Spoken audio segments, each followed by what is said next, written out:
All right, it is back to the books for students across the valley. Sometimes that means the germs tag along with your kids. Yeah, we all get it at our house.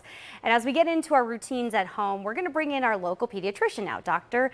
John Cox. You're breaking down what kind of safeguards we can take, vaccines we need this fall. Thanks for joining us. Thank you. Thanks. It's a big time, man, at the desk. I'm feeling impressed. You are the doctor. Thank you for the house call. Yeah, appreciate it. Yeah, I'm wondering, first off, should parents consider getting their kids vaccinated against COVID-19, depending on the age group? What is your recommendation for the under 5 and then the older? Yeah, I think, this has been proven over now the last year and over 100 million doses worldwide. The vaccine safety and efficacy, it's working. Yeah. It is designed, any good vaccine is designed to make you not really, really sick. We don't want to put you in the hospital. We don't want to be on the ventilators. We don't want people expiring. So we are noticing now less people in the hospital, less severe symptoms. So now we are able to release some of the requirements that the CDC has set up. But as far as the vaccines, I think you should talk to your pediatrician.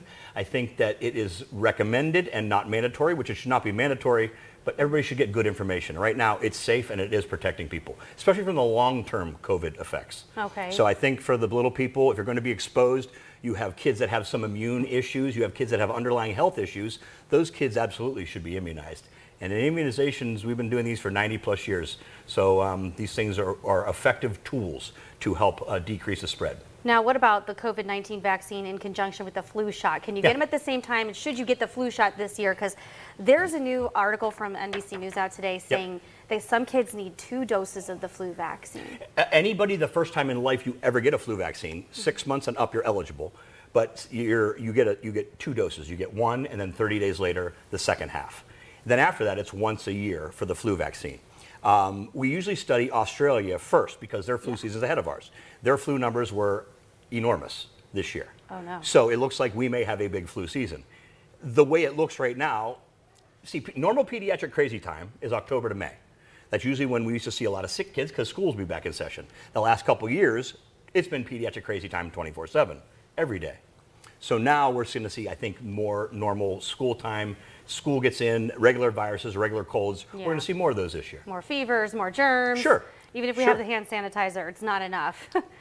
You want a multitude of modalities to try to help decrease spread. There are some parents, though, that say, I don't know about this vaccine. Kids were not getting as sick as adults during COVID. I looked up on the Ohio coronavirus dashboard today. Shows kids ages 5 and under, 63% in Ohio vaccinated, 5 to 11, 67%. Is that a good number? Do you think more parents really do need to think about it? I think people need to get the right information. I think still people are having information and they're telling me things that I heard months and year ago about the vaccine that are not true. Okay. So I think getting the right information out to parents is the key. And I think talking to your pediatricians is the easiest way to do that because you can talk one-on-one right there in the office. And then monkeypox, RSV, hearing kind of a return of RSV for some of the young ones right now. Always. Okay, do we need any vaccinations though with the monkeypox, especially if your kid goes to childcare, daycare? No. Listen, every virus that comes out into the world, we have people that are going to study these viruses.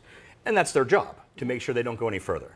Until it gets to a point where we need to be concerned in this area, in our climate, then it'll be something to become notified about. At this moment, I'm not worried about monkeypox. RSV, every kid, we all get RSV still. Adults get RSV.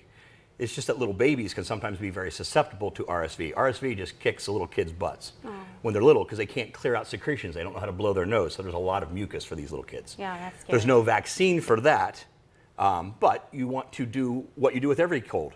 Make sure you're not spreading things. Make sure you're washing your hands real well. Make sure you're coughing into your arms for the kids. These things are going to help decrease the spread. And that's what you got to do. It's just being kind to your neighbors. Yeah, as a mom, it's like, wash your hands. Anytime we go anywhere, we come back, wash your hands right now. All right, well, thank you for lowering our mom anxiety tonight. That is my job, anytime. Thank you, Dr. Cox.